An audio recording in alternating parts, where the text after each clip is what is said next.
Good afternoon, everybody. Good afternoon. Good to see all of you. Happy Friday.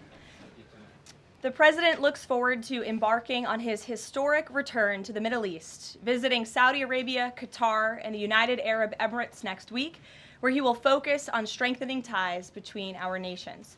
8 years ago, President Trump's first trip was to this same region of the world, where he introduced his bold peace through strength foreign policy strategy.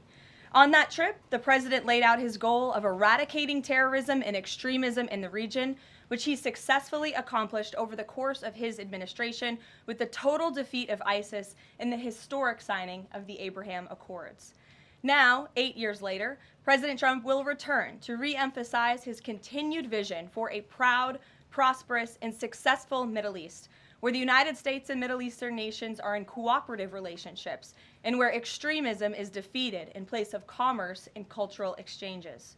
This trip ultimately highlights how we stand on the brink of the golden age for both America and the Middle East, united by a shared vision of stability, opportunity, and mutual respect.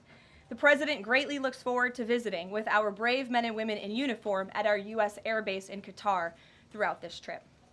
Yesterday, President Trump demonstrated the art of the deal and secured a historic trade agreement, despite all of the naysayers who said no deals were coming.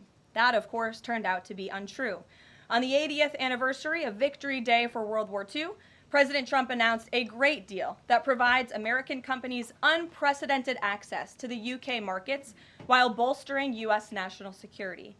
This trade deal will massively expand U.S. market access in the United Kingdom, creating a $5 billion opportunity for new exports for U.S. farmers, ranchers, and producers. This includes more than $700 billion in ethanol exports and $250 million in other agricultural products like good old American beef.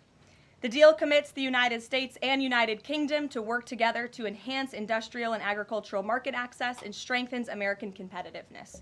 Importantly, the deal also ensures streamlined customs procedures for U.S. exports. The UK will also be purchasing $10 billion of American-made Boeing planes as part of the deal.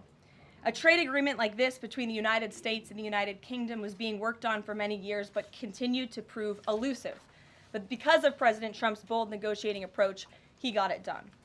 All of this happened because of President Trump's implementation of powerful tariffs to end the era of economic surrender and rebalance America's trading agreements. American workers and companies are the best in the world, and they finally have a president who has their backs, fights for them, and delivers good deals that puts them first. This is just the first of many trade deals to come. Get ready for more historic deals and our country to boom like never before. On that note, Treasury Secretary Scott Bessent and Ambassador Jamieson Greer will meet with the lead representatives on economic matters from the People's Republic of China over the weekend in Switzerland. As President Trump has said, the United States and China have been talking for some time over the course of the administration, and now teams from both countries will meet in person to continue discussions. You can be certain that President Trump and his trade team will ensure we work to achieve the best deal possible for America. In other news, the Trump administration just announced a new incentive for illegal aliens living in the United States to self-deport. Eligible illegal aliens who now use the CBP Home app to self-deport will receive a clear, safe way to leave the United States. Their plane tickets home may be paid for, and they will receive a $1,000 stipend once we have confirmation that they have left our country. This new feature will allow illegal aliens to have a planned departure out of the country and to leave as soon as possible in a dignified way.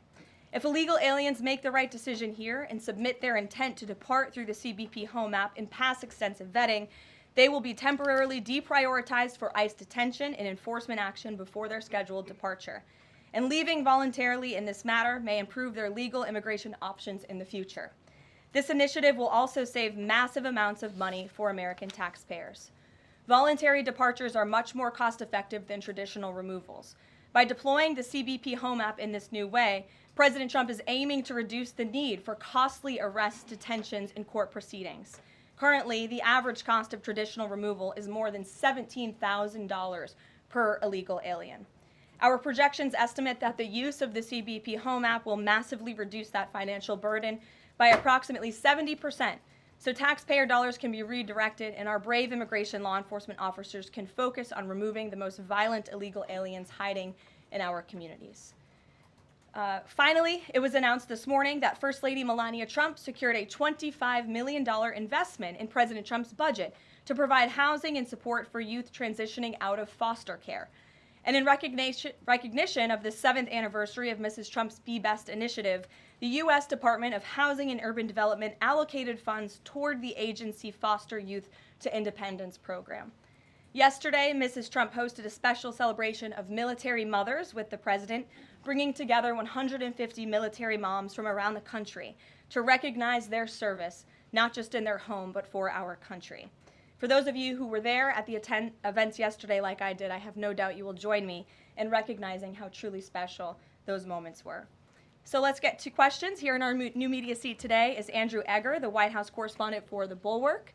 The Bulwark is a new media company launched in 2019 with hundreds of thousands of readers on Substack and more than 1 million subscribers on YouTube. Andrew, please kick us off. And thanks for being here. Yeah, thank you for having me, Caroline. The president posted another ad this week for his Trump meme coin. The group that's running that coin is encouraging people to buy in order to win a dinner this month with the president. Why is the president planning to attend a dinner for the top investors in his coin? Look, the president is abiding by all conflict of interest laws. The president has been incredibly transparent with his own personal financial obligations throughout the years. The president is a successful businessman, and I think, frankly, it's one of the many reasons that people reelected him back to this office. There are at least some people who are buying this coin who seem to view it as an opportunity to influence the president's views. There was a logistics company this week that said they would buy $20 million in the coin in order to advocate for free trade between the U.S. and Mexico. If buyers are buying for that reason, are they wasting their money? Look, I can assure you the president acts with only the interests of the American public in mind, putting our country first and doing what's best for our country, full stop. That's his intention, and that's what he's focused on. Kristen, good to see you here today. Welcome back. Caroline. Thank you. Glad to be back.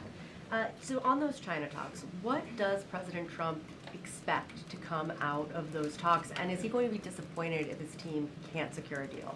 Well, look, the president is very confident in his Secretary of Treasury, Scott Bessent, and of course, Ambassador Jamieson Greer, who has played an instrumental role in all of these trade negotiations as well. I think yesterday's success, the announcement of a trade deal with the United Kingdom, is a great first step. Again, many said in this room it couldn't be done. Now we are moving forward with many other countries. We're talking to dozens of our trading partners around the world. But of course, China is a major country, a major player in this space. And the president has said, and he's right, China needs the United States of America. They need our markets. They need our consumer base. And Secretary Bessent knows that he's going to Switzerland this weekend with the full support and confidence and trust of the president here at home. Jack? Thanks very much, Caroline. Two questions. First, can you give us an update on U.S. efforts to mediate or have an impact on the conflict between India and Pakistan? Sure, I absolutely can. This is something that the Secretary of State and, of course, now our National Security Advisor as well, Marco Rubio, has been very much involved in. The president has expressed he wants to see this de-escalate as quickly as possible. He understands these are two countries that have been at odds with one another for decades, long before President Trump was here in the Oval Office. However, he has good relationships with the leaders of both countries, and the Secretary of State, Marco Rubio, I spoke to him just yesterday. He has been in constant communication with the leaders of both countries trying to bring this conflict to an end. Just one other question. Yesterday, we saw the news of the new Pope. Before Pope Leo became Pope Leo, there were some critical comments that he made about President Trump and about Vice President Vance on his then X account. Does the White House have any reaction to those comments? The president made his reaction to Pope Leo's announcement yesterday very clear. He is very proud to have an American Pope. I think it was a surprise to everyone. I saw the news media was surprised to report on that yesterday, but it's a great thing for the United States of America and for the world, and we are praying for him. Thanks, Caroline. The president has been pretty firm on keeping these 145% tariffs in place on Chinese imports. Today, via Truth Social, he said that he'd be possibly open to lowering those to 80%. Why the change, and how did the president land on 80? The president still remains with his position that he is not going to unilaterally bring down tariffs on China. We need to see concessions from them as well. And again, that's part of the reason that Secretary Bessent is going to talk to his Chinese counterparts this weekend to start those discussions in person. As for the 80% number, that was a number the president threw out there, and we'll see what happens this weekend. And always in the effort of transparency, I'm sure you'll hear directly from the Treasury Secretary or the president after those negotiations conclude. Jackie. Thank you, Caroline. Why did the White House announce this deal with the UK before all of the details were finished? That's not true, actually. I saw the fact sheet. I saw the deal as well before the president brought all of you in the Oval Office in the effort of transparency. You had the president and the prime minister on the phone talking to all of you directly about how this was a great deal, a phenomenal deal, and discussions will continue. But as I spoke to our ambassador Greer yesterday, this is how trade deals work. You set an initial agreement, you set the framework, you set up the deal, and then of course, T's have to be crossed and I's have to be dotted, but this deal is a good deal, and the numbers are determined, and all of the market access that I just discussed will remain. Does that mean that the 10% baseline is going to still be there at the end when all of the other details are ironed out? The president is committed to the 10% baseline tariff, not just for the United Kingdom, but for his trade negotiations with all other countries as well. Permanently, even after the deals are done, like that is going to remain. The president is determined to continue with that 10% baseline tariff. I just spoke to him about it earlier. Stephen. Thank you, Karoline. I'd like to ask about New York and about a personnel matter. On New York, the mayor, Eric Adams, is here today. Could you tell us anything more about the visit, who initiated it, what they're talking about? And also, is there any comment from the White House on the air traffic control issues in Newark? All I will say on Mayor Eric Adams is that he requested a meeting with the president, and the president was willing to take it. If the president wishes to discuss his private meeting afterwards, I will let him do that himself. Yes, I'm glad you asked about the FAA. There was a glitch in the system this morning, especially at Newark Airport. As you all know, I spoke to the Department of Transportation. That glitch was caused by the same telecoms and software issues that were raised last week. Everything went back online after the brief outage, and there was no operational impact. DOT and the FAA are working to address this technical issue tonight to prevent further outages, as well as install new fiber from Newark Airport to Philadelphia. And the goal is to have the totality of this work done by the end of the summer. I want to add that this outage at Newark Airport speaks to why the Secretary of Transportation yesterday made a massive announcement in investing in our aviation safety and our telecom system. There's a 4-part infrastructure plan that was released by the Secretary of Transportation yesterday to improve communication, surveillance, automation, and their facilities. They want to replace the antiquated telecom systems with new fiber, wireless, and satellite technologies, replace more than 600 radars, which have gone way past their life cycle, and address runway safety. They want to build 6 new air traffic control centers for the first time since the 1960s and replace towers as well. They want to implement new modern hardware and software for all traffic facilities to create a common platform system throughout the towers. These are much needed changes. This is a very bold plan by the Department of Transportation. I think it's unfortunate that the previous administration sat on their hands and did nothing, but how grateful we are that we have a Department of Transportation and a secretary and a president who's willing to take bold action and change. The personnel matter, Go Caroline, ahead. could I ask? Thanks, Caroline. Just going back to India, Pakistan, can we expect President Trump to get in touch personally with the leaders of those countries to try and de-escalate this situation? If and when that happens, we will certainly let you know. Natalie. Thanks, Caroline. Sure. I have a question about the Middle East trip. Will any of the president's family members, like including Don Jr., Eric, or Jared Kushner, be joining him on the trip? I am not tracking any of the president's family members joining us at this time, but of course the first family is welcome to come.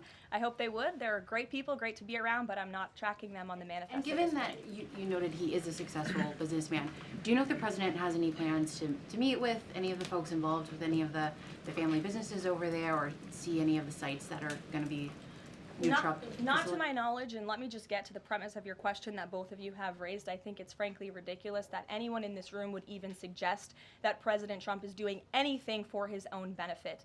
He left a life of luxury and a life of running a very successful real estate empire for public service, not just once, but twice. And again, the American public reelected him back to this White House because they trust he acts in the best interest of our country and putting the American public first. This is a president who has actually lost money for being president of the United States. I don't remember these same type of questions being asked of my predecessor about a career politician who was clearly profiting off of this office. That is not what President Trump does, and this White House holds ourselves to the highest of ethical standards.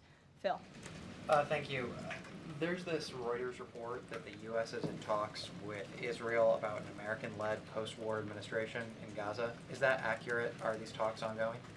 We are in constant communication and dialogue with our counterparts and our allies and friends in Israel. Ron Dermer was here at the White House yesterday meeting with members of President Trump's team. As for the situation in Gaza, the president and his entire national security team have made it very clear we want to see the hostages released from Gaza. That is a priority for this administration. As for what that looks like, and even moving beyond that, I'm not going to get into the details of plans that frankly may or may not have even been proposed, but I can emphasize what the president holds closest in his heart right now, and that's the release of all of the hostages in Gaza. And then there's been some conservative pushback to some of these salt tax, the salt tax cap. For instance, Majority Leader Steve Scalise said that bringing back the state and local tax deduction would essentially mean, quote, 45 states are subsidizing 5 states that have very high taxes imposed by leftist governors. Is he wrong? Is it fair to ask red Indiana to bail out blue New York? Well, look, this is an ongoing discussion on the Hill. There's a lot of disagreement on Capitol Hill right now about the SALT tax proposal, and we will let them work it out. As for the tax provisions in the reconciliation bill, the priorities of this president, he has made them incredibly clear. No tax on tips for our hardworking service workers, no tax on Social Security for our well-deserving seniors who have worked their whole lives to pay into this system, no tax on overtime for hardworking Americans as well, and there's a plethora of other priorities the president wants to see in this bill. Anyone who opposes this bill will be opposing the largest tax cut in American history. They will be voting to raise taxes by the tune of $4 trillion on the middle class of this country, and we look forward to holding them accountable for that. Everyone on Capitol Hill on both sides of the aisle should be supportive of the president's tax priorities. Follow up on that? Go ahead. Sure. Go ahead, and then I'll go to your follow-up. Thanks, Caroline. I want to follow up on the Truth Social post. So the president's saying 80% tariffs could come down. Just an announcement would be enough to lower those tariffs. Is that what he's looking for from the Chinese concessions? That's not what the president said. He said that an 80% number may sound good to him, but again, he's in constant contact with our Secretary of Treasury, who will be leading these negotiations this weekend. And historically, the Chinese have made the meeting itself a win. What does a win look like out of these meetings for the president this weekend? A good deal for the American worker and the American people. Go ahead. Thanks, Caroline. Yeah, back to the reconciliation bill. Can you just clarify the president's position, though, a little bit specifically on the tax issue? Because in his Truth Social post, he said this morning that he would accept even a tiny tax increase for the rich, but then says Republicans probably shouldn't do it, but I'm okay if they do it. So what is it that he wants? Does he want them to increase the tax rates? The president wants tax cuts, the largest tax cuts in history. He wants to extend his historic tax cuts from 2017, and he wants to see all of the other tax priorities that I just laid out for you included in this bill as well. As for the policy proposal you're talking about, the president has said he himself personally would not mind paying a little bit more to help the poor and the middle class and the working class in this country. I think, frankly, that's a very honorable position. But again, these negotiations are ongoing on Capitol Hill, and the president will weigh in when he feels necessary. Encourage them to have a higher bracket for top earners? The president has made his personal position on this matter clear. Michael. The president's in constant communication with leaders on the Hill. Ahead of the president's trip to the Middle East, he's mentioned he wants to rename the Persian Gulf the Gulf of Arabia. Iran is now saying that doing so will bring the wrath of all Iranians. Can you talk about the support that the Gulf of Arabia has in the region and why this is important to the president? Well, first of all, the president has said he hasn't made a determination yet. That was in the news that you guys all asked him about it, and he said he wasn't quite sure. So he hasn't made a definitive decision on that yet. And secondly, Caroline, the president has shown support for South African refugees that are coming to the United States next week. Can you talk about what these refugees are fleeing and why this is a priority for the administration? Well, the president has actually signed an executive order on that matter. My office can get it back to you, Michael. But this group in South Africa has faced racial persecution. In fact, the government there has vowed to take away their farmland that they own. And so the president has talked significantly about this. As for further details on refugee claims and asylum claims, I would defer you to the State Department. Can I follow up on that? Go ahead. No, in front of you. Thanks, Sure. Thanks, Caroline. Does the administration have any response to the news today that a federal judge has ordered the immediate release of Ramesa Ozturk from detention, and particularly his comments that the government submitted no evidence other than an op-ed that Ozturk wrote last year? I will have to check in with the Department of Homeland Security on that particular case, but I think our overall feeling, we've made quite clear that lower level judges should not be dictating the foreign policy of the United States, and we absolutely believe that the President and the Department of Homeland Security are well within their legal rights to deport illegal immigrants. As for visa revocations, the Secretary of State has the right to do that as well. It is a privilege, not a right, to come to this country on a visa. But I'll check in on the specific case. My office will get you details. Sure. Caroline, yesterday the administration appears to have started dismantling the Consumer Product Safety Commission. This is the federal agency, an independent one that does recalls and is responsible for product safety. Does the administration not believe that it's important, to keep toys and cribs? I mean, you're a young mom, off of the product of the market. It's a federal agency within which branch? It's the executive branch. Who's the head of the executive branch? The President of the United States. Created by Congress. He has the right to fire people within the executive branch. It's a pretty simple answer. Francesca. Thanks. One foreign policy one and then a domestic policy thing if I could. As far as the president's trip goes next week, is he planning to meet with the FIFA president in either Saudi Arabia or Qatar? And if so, could you give us some more details about that? The president has quite a few meetings with many people when he is there. We can certainly check at the itinerary and let you know if the FIFA president will be there next week. Frankly, I'm not quite sure, but we can certainly get you an answer. As you know, the president attended a FIFA task force meeting at the White House this week. And on the domestic front, could you explain why the FEMA administrator was removed from his position this week? Look, this is a personnel matter in regards to the Department of Homeland Security, but my understanding is that this individual testified saying something that was contrary to what the president believes and the goals of this administration in regards to FEMA policy. And so, of course, we want to make sure that people in every position are advancing the administration's goals. But as for specifics, I defer you to the Department of Homeland Security. We leave it up to our great cabinet secretaries when it comes to personnel matters. Okay. Sure, in the back. Thank you. Aid hasn't gone into Gaza in 10 weeks. Israel says that this is a policy to pressure Hamas in the negotiations, in the ceasefire negotiations. Is this a policy that this administration supports? The president answered this week. He said that he wants to ensure that aid can get into Gaza, but we have to do it in a responsible way to ensure it doesn't end up in the hands of terrorists. So this is something the administration is actively working on, and when we have a policy to announce on this definitively, we can certainly let you know. Can you talk about this effort for the U.S. to take over the distribution of aid in Gaza, to exclude Israel, but also international organizations said this effort militarizes aid? I would reject that characterization by whatever groups you are citing. Kelly.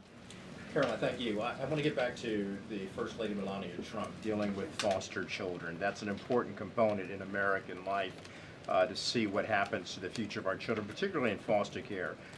Can you explain the significance of this development between the First Lady and the housing and urban development? Yes, absolutely. It's millions of dollars that will go into a program that helps these children transition out of foster care to have productive and positive lives. And I'd like to share a personal story since you asked if I may. I hope the First Lady won't mind.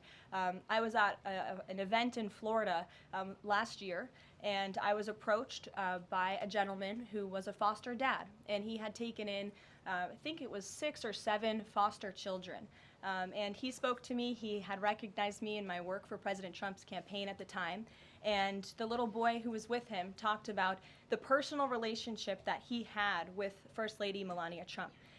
And the conversation she had had with him and how she really encouraged him to be the best that he could be during her first term here at the White House, and how even after she and President Trump left the White House, she kept in very close touch with this young foster child. It was a touching moment that I will never forget, and it speaks to the heart of this First Lady and the great work that she is doing for foster children. And this is certainly a very big announcement that I know our Secretary of Housing and Urban Development is in particular very excited about, and we can certainly get you all the details on that program. John. Thanks a lot, Caroline. I want to ask you about the trade deal that the president announced yesterday with the UK as it relates to the auto sector. Sure. The trade group that represents the big three here in the U.S. believes that it may put the big three automakers at a competitive disadvantage. What the trade group says is that it will now be cheaper to import a UK vehicle with very little American content than a USMCA compliant vehicle imported from Mexico or Canada with just 50% American content. What's your response to that criticism coming from this trade group? Well, first of all, let's be clear about what the deal does. It sets a 10% rate on auto imports for the first 100 cars that are imported into the United States. 100,000 cars, thank you. That would be very few cars. 100,000 cars imported from the United Kingdom. After 100,000 vehicles, it goes back up to a 25% tariff. And as for our U.S. auto manufacturers, our auto industry, the president wants to put them on the best pedestal to compete. And by the way, if they produce vehicles right here in the United States of America, they will face no tariff at all. I would argue of any industry, the president has spent more time talking to and listening to the concerns of our auto industry here at home. He hears them, he believes in them, he wants to see them produce their vehicles here in the United States of America. This is a good deal for them too. Is this a model for European and Asian vehicles as well, what we see coming out of the UK trade deal with the US? Look, all of these deals are going to be tailor-made. The president has said that from the beginning. It's very apropos that the first trade deal was announced between the United States and the United Kingdom, one of our oldest and greatest allies, but each country has unique concerns and challenges in terms of American industry. We need to open up markets in every single country, and obviously the needs are unique, so our trade team is looking at each country and the advantages that we can pursue for American industries and American workers. Sure. Happy early Mother's Day. Oh, thank you. The president said yesterday that he would be speaking with Zelensky shortly. Did that call happen yesterday, or do we expect that to happen in the near term? The call happened yesterday. President Zelensky called the president to tell him that the critical minerals deal had passed the parliament in Ukraine. I talked to the president about that call. He said it was very good and productive, and of course the critical minerals deal is great for Ukraine, but also of course for the United States of America and our taxpayers here. It was a good call, and they also spoke about, of course, the ceasefire that the president proposed, the 30-day ceasefire between Russia and Ukraine, which we know Europe is on board with, and we hope both countries will agree to. So next week, do we expect President Putin, is there any chance that he could meet with Trump while he's in the region? The president answered this yesterday. Not going to happen. Question on ceasefire. Has he got any reaction from Zelensky or Putin on the proposal for ceasefire? Is he satisfied by the reaction to that proposal? Not to my knowledge, but certainly if there is a reaction and updates, I'm sure you'll hear directly from the president. Question, the president fired the Librarian of Congress. Why did he choose to do that? We felt she did not fit the needs of the American people. There were quite concerning things that she had done at the Library of Congress in the pursuit of DEI and putting inappropriate books in the library for children, and we don't believe that she was serving the interests of the American taxpayer well, so she has been removed from her position, and the president is well within his rights to do that. John. Thank you, Caroline. Happy Mother's Day as well. Thank you. President Trump ran on delivering the biggest tax cut in history, got over 70 million votes. Right now, you got a handful of obstructionists in the Republican conference that are saying they're not going to go along with his tax cut package. You just said those that don't will be held accountable. What is your description of being held accountable? Well, look, I think they'll be held accountable by the voters in their respective districts if they choose to vote for a tax hike to the tune of $4 trillion, which would raise taxes to thousands of dollars per household in this country. The president has great political instincts. That's why he's back in the Oval Office, and Capitol Hill should follow his lead. As for the president, speaking of him, he will be signing executive orders later this afternoon. We are happy to provide more information on those executive orders if you wish. Thank you for the Mother's Day wishes, and happy Mother's Day to all of the moms in the room. And don't forget to call your mom this Sunday. We'll see you guys later. Have a good weekend.